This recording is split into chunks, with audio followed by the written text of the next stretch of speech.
Queria-vos deixar uma palavra de conforto, de fé. O verdadeiro cristão deve fazer de Jesus o seu foco. Olha para Jesus. Ele é o único caminho, é a única verdade, é a única vida que nos leva ao Pai. Nós conhecemos o Pai através de Jesus. O Pai foi-nos revelado através de Jesus, foi a vontade do Pai e a vontade do Senhor. Na nossa caminhada de fé, uma vez que cremos em Jesus Cristo como Senhor e Salvador e cremos em Deus, temos que olhar para Jesus. Temos que ter a ousadia de Pedro que diz: Senhor, quando Jesus vinha a caminhar sobre as águas do mar, os discípulos viram-no ao longe e Pedro, vendo eles reconhecendo que era Jesus, Pedro disse: Senhor, se és tu, manda que eu vá ter contigo. E Jesus disse: anda. Isto encontra-se em Mateus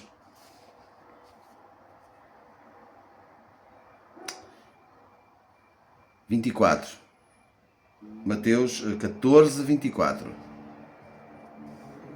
Jesus foi 25. Jesus foi andando com eles sobre o mar. Mas ao vê-lo andando sobre o mar, os discípulos assustaram-se e disseram: é um fantasma, e gritaram de medo. Jesus, porém, falou-lhes imediatamente: tende coragem, sou eu, não temais. Pedro respondeu: Senhor, se és tu, manda-me ir sobre as águas até onde tu estás. Ele lhe disse: vem. Descendo do barco e andando sobre as águas, Pedro foi ao encontro de Jesus. Mas ao perceber o vento, a tempestade forte, os ventos fortes, teve medo e começou a afundar. Gritou: Senhor, salva-me! Imediatamente Jesus estendeu a mão e segurou e disse-lhe: homem de pequena fé, por que duvidaste? E então todos subiram para o barco e o vento cessou. O que é que isto quer dizer? Na nossa vida vamos ter coisas más, discussões, alguém se levanta contra nós. Não podemos olhar para as pessoas. Temos que dobrar o joelho, no mesmo quarto onde nós temos intimidade com o Senhor, falar sobre a situação, orar pela pessoa, que é o conselho de Jesus. Não pedir condenação para ninguém. Não. Senhor, oro para aquela pessoa, pedir por ela ser melhor, ou para que a pessoa consiga ser melhor. E Deus age, Jesus age depois em segredo. Mas nunca desistir de olhar para Jesus, nem de deixar de dobrar os joelhos ao Senhor. Nunca tirar o foco da fé genuína que é Jesus. E ter fé é como acreditar no Salmo 91. Nenhum mal te sucederá, nem praga alguma chegará à tua tenda, porque aos seus anjos dará ordens a teu respeito, para que te protejam em todos os teus caminhos. Isto está no Salmo 91, é muito conhecido de nós. Agora você tem que crer na palavra.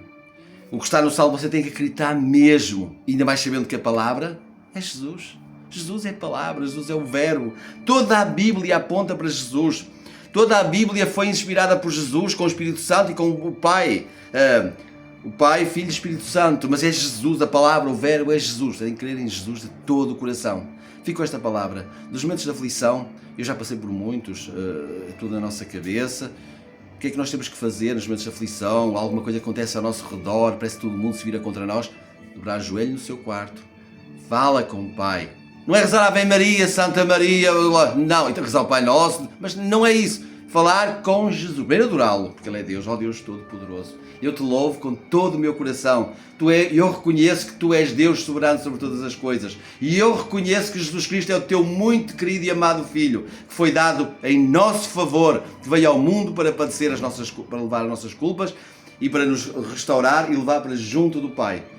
É assim que eu oro, primeiro reconheço e depois falo com o Pai, como que eu estou a falar com vocês. Falo com o Pai e peço ajuda. Quando alguém se levanta contra mim, eu oro pela pessoa. Não é peço condenação para aquela pessoa, que ele seja destruído. Não, Deus não quer isso. Jesus disse: orai pelos que nos perseguem. Então temos que orar por aqueles que nos fazem mal. E olhar para Jesus e saber que Jesus nos defende. Não é você se defender, é Jesus vai te defender. Este é o meu conselho para hoje. Fiquem com Deus.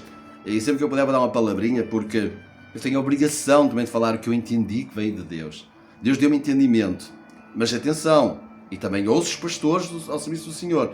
Todos os pastores, Lamartine Pozella, António Júnior, Hernandes Dias Lopes, Augusto Nicodemos, de várias religiões cristãs, eu ouço a todos e o que eu acho que é correto aproveito para mim. Mas continuo na Igreja Católica porque a missa está perfeita para adorar a Deus. Este é o meu entendimento de seguir a Jesus. Portanto, todas as religiões cristãs têm verdade. Escolha uma, a que mais se adapta a si. Eu estou na Igreja Católica, não mudo, contudo não adoro Maria, não adoro Santo António, nada disso. São servos, todos eles são servos. Jesus é o meu Senhor. E ele está lá na Igreja Católica também. Ele é adorado como e reverenciado como Senhor soberano sobre todas as coisas. Fiquem com Deus. Um abraço e um beijo no coração para todos.